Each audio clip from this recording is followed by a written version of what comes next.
Ladies and gentlemen, good morning. We are here with Mr. Dale Butler, a rocket artillery for Europe for Lockheed Martin. Hello. Thank you very much for having some time to share with us, Mr. Butler. Yes, thank you for inviting me. It's a pleasure to speak. We're here in DEFEA 2025. It's actually the last day. But of course, I think we can share with our viewers some very interesting facts about the MLRS.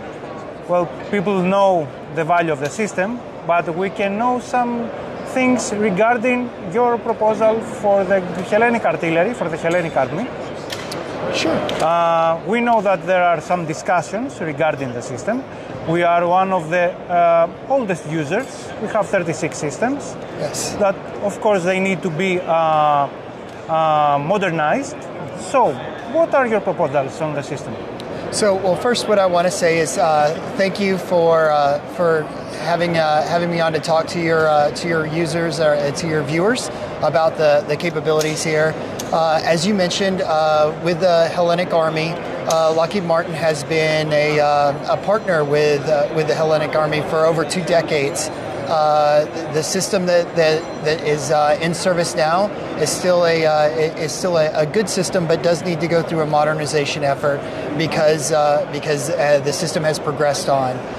What we're standing in front of here is the M270A2 system, and that has done actually live firing. Yes. This system has been recently fielded to the U.S. Army. And this is part of our proposal to the Hellenic Armed Forces, to the Hellenic Army, is to have this system. But our proposal is also encompassing of the HIMARS capability as well. So what we've offered is a split capability of M270A2 and HIMARS. The HIMARS is probably something that's very well known to your viewers, and certainly well known to the Hellenic Army because of its activities in Ukraine. It's been very wildly reported on and understood to be part of the game-changing technologies and capabilities that was donated to the Ukrainians. And I have to say, what we've observed is that the Ukrainians have taken an already successful capability and through their resilience and their abilities have employed that system to great success. And one of the things that we're proud of with the Hellenic Army is that we're offering both capabilities with the M270A2 and the HIMARS to the nation of Greece. So. Well, we know that HIMARS is a high mobility a version of the standard MLRS. It can carry less, but with a lot of high mobility. How important is to have a vehicle with high mobility in the modern warfare? So I would say it's very important, and I don't want to say one's bad or one's the. I mean, this capability right here is very important. It has the dual firepower, so you can get up to 12 MLRS stored into here, or 4 PrSM. And it has a great capability, and this is kind of your strategic deterrence and your maximum firepower provider. The interesting thing about HIMARS is smaller. It is highly mobile, like you said. It can be easily transported by C-130s, C-130J. It's been demonstrated in Europe numerous times with doing the HIMARS rapid insertion. Of being able to fly in off of a C-130, roll into position, and conduct fire missions, and then roll right back on the C-130 and leave. It's also, because HIMARS is smaller, can fit on non-standard shipping or smaller boats and make its way easily through all the different islands, and thus making it very challenging for people that would want to invade Greece or have incursions into Greek territory. You never know where those HIMARS are going to be. They could be out forward deployed in all over the different territories, and as we've seen in Ukraine, they're very difficult to find. And once they are spotted, they can do their mission and then quickly move and relocate and go back into another hiding spot. So, according to our latest plan, we have 36 of the old version. The proposal has to do a mix. Is it a mix? It is a mix. So what we're offering is a split capability between a equal portion of M270A2s and HIMARS. And what's also unique about our capability is that we're also offering to leave a certain amount in that configuration so that the legacy munitions can continue to be used by the older systems, but then whatever systems that they don't want to upgrade, that Greece doesn't want to upgrade, we're offering to buy those back from them, and then we'll find a new partner that can potentially use those systems. Well, this seems that actually it's a highly anticipated system, because some years ago, if we can recall, they were offered used ones, but now due to the modern warfare that happen in all the continent, we see that it is highly anticipated for all users to have an MLRS.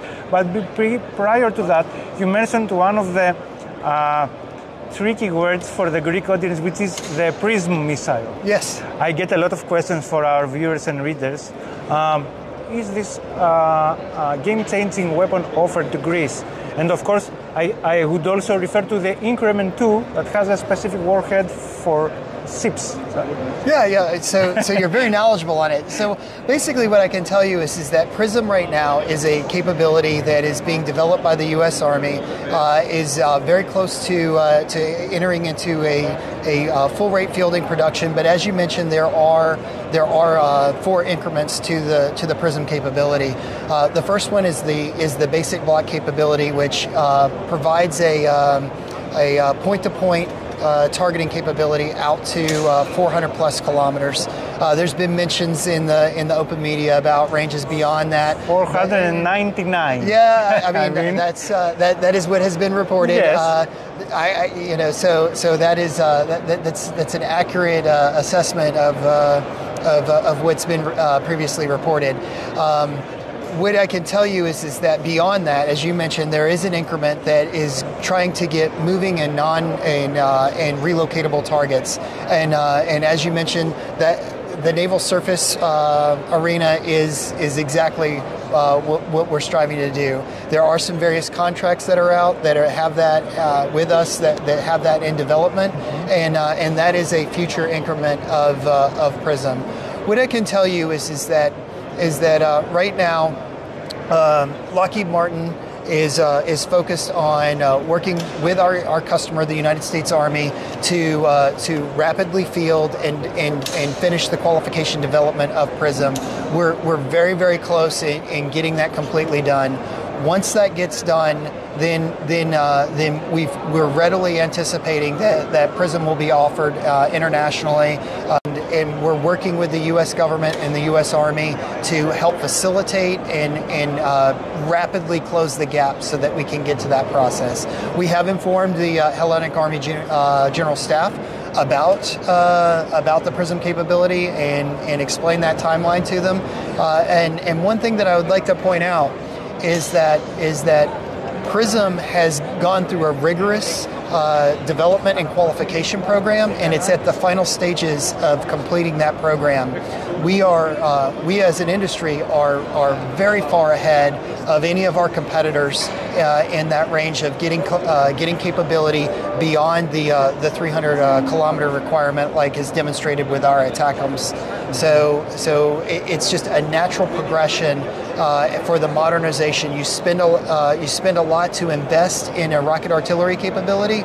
Well, knowing that on the back end that there's PrSM with the various stages and increments that are right behind it, so that you can continue to modernize and continue to increase capability within your rocket artillery force.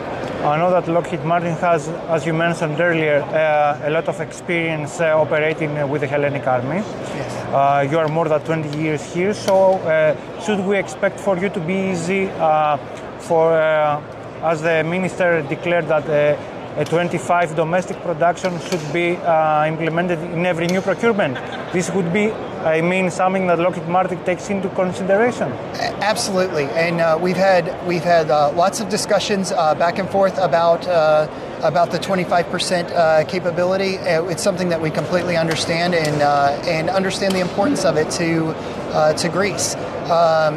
We have spoken about this with the Hellenic Army Junior General Staff, and we have some concepts and whatnot. But right now, I would like to point out that the 25% in general is we don't foresee that as being a transactional kind of investment. We're looking at bringing in capabilities that will continue beyond and really work for the long haul through that. And I'd just like to point out the success that Lockheed Martin has had here in Greece with the various other programs such as the F-16 and what we're doing with HAI. So we feel like we've had a proven demonstration of our industrialization concepts and what we're working on here. And for a final question, I would like you to share with us a story, a significant story that you feel that it needs to be said from the battlefield of Ukraine, because we know that the MLRS there distributed to the whole world its actual value. Yeah, absolutely. So as I was mentioning earlier, the HIMARS capability with the GMLRS and ATACMS that was introduced into Ukraine was clearly a game-changing capability. It changed the tactics and the way that the belligerents were progressing in the campaigns, and it made it to a point where it significantly altered the ability of the most aggressive and most capable peer that modern nations kind of orient or calculate against. And it made them have to change their tactics and change the way that they operate. So from that aspect, HIMARS has shown tremendous capability. None of our competitor systems have been able to demonstrate that level of capability against the most prominent threat. Nothing against counter terrorism or those type of capabilities, but it is a point to note that our capabilities have been demonstrated against the pacing threat in the region. Secondly, one of the things that we found just astonishing or just a true credit to the design and again to the Ukrainian soldiers that are operating the system is that the system has been survivable and have maintained significant operational readiness throughout the entire time. The main thing that's it's up, it's running, it's present, and it is a very fierce and it's a very fierce and tough capability that has to be considered on the battlefield. And we're very excited and anxious to bring this capability to the Hellenic Army. Mr. Butler, thank you so much for your time. Hope all the best. Hope you have a nice day in Greece here. Well, it's our last hours in DEFEA, but of course you can feel like you're being home. Thank you so much for your time. Appreciate it. Thank you. Thank you. All right.